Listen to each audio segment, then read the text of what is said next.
derrubada do veto presidencial ao artigo que preservava categorias que estão na linha de frente do combate à Covid-19 do congelamento salarial tem causado uma verdadeira guerra e tem como principal arma a desinformação. Afinal, a quem essa história interessa? Primeiro, é preciso esclarecer que o Senado não aprovou o aumento de salário para servidores públicos e nem pode fazer isso. A competência para estabelecer política remuneratória é própria do Poder Executivo e está clara no artigo 63, inciso 1, da Constituição Federal. Portanto, se os senadores aprovarem uma lei aumentando os salários dos servidores públicos, a lei será inconstitucional por vício de iniciativa e por afrontar a nossa Carta Magna. Não podemos esquecer que esse texto, antes de ser vetado, foi discutido e aprovado na Câmara e no Senado, com ampla maioria dos deputados e senadores. Por que então, durante a discussão e aprovação pelo Congresso, ninguém questionou? Por que Guedes não lançou seus números irreais na época? Por que o líder do governo não se manifestou? E a imprensa viu tudo isso acontecer e ficou calada? Vamos esclarecer aqui, ponto a ponto, tudo o que aconteceu para que vocês não sejam manipulados pela imprensa e por aqueles que querem ver o Senado e os senadores contra o governo Bolsonaro. Como dito anteriormente, o artigo vetado excluía do congelamento salarial apenas as categorias de servidores que estão trabalhando na linha de frente do combate à pandemia, como profissionais de saúde, segurança, educação e limpeza pública.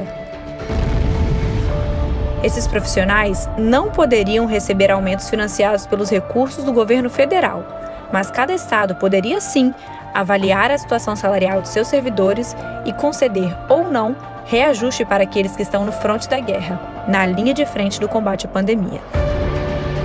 Esse destaque foi incluído na Câmara dos Deputados pelo próprio líder do governo, na época, Major Vitor Hugo, em acordo com o presidente da República após a inserção do trecho, desde que diretamente envolvidos no combate ao coronavírus. E o que o ministro Paulo Guedes disse na época da aprovação dessa lei? Paulo Guedes se pronunciou sobre a importância de garantir o reajuste aos servidores que estão na linha de frente, e o governo orientou suas bancadas a votarem favorável ao texto. Médicos, policiais militares, enfermeiros, todo mundo que estiver na linha de frente de combate deve ser uma exceção a qualquer, digamos assim, impedimento de aumento de salário. Os profissionais que estão na linha de combate, como os médicos, enfermeiros, pessoal de saúde, policiais, a turma que está na linha de combate, é uma exceção durante o período da pandemia. Eles estão lá, se o governo precisar reforçar, contratar mais enfermeiro, dar aumento de salário, ele pode fazer isso, mas não o resto.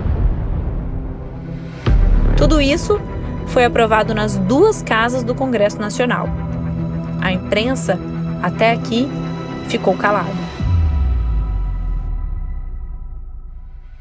Após a derrubada do veto no Senado, o ministro da Economia mudou sua narrativa. Afirmou que os senadores cometeram um crime contra o país e disse que o reajuste salarial traria um custo de 120 bilhões de reais aos cofres públicos. Pegar o dinheiro da saúde e permitir que se transforme em aumento de salário, de funcionalismo, é um crime contra o país. Não seria o próprio ministro a cometer os crimes de calúnia e difamação? O artigo vetado é claro ao dizer que o dinheiro da saúde não pode ser usado para reajuste salarial. O impacto potencial é uma perda de até 120 bilhões. É um desastre. 120 bilhões de reais? E a imprensa não dedicou nenhum segundo do seu tempo para checar esses valores? Alguém se perguntou se esses números eram reais?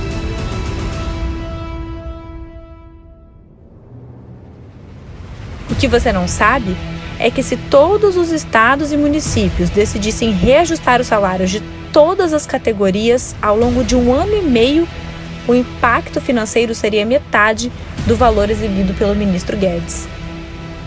Mesmo assim, a imprensa você e tantos outros validaram os números irresponsáveis e superdimensionados do ministro. E a narrativa de que o Senado cometeu um crime contra o país.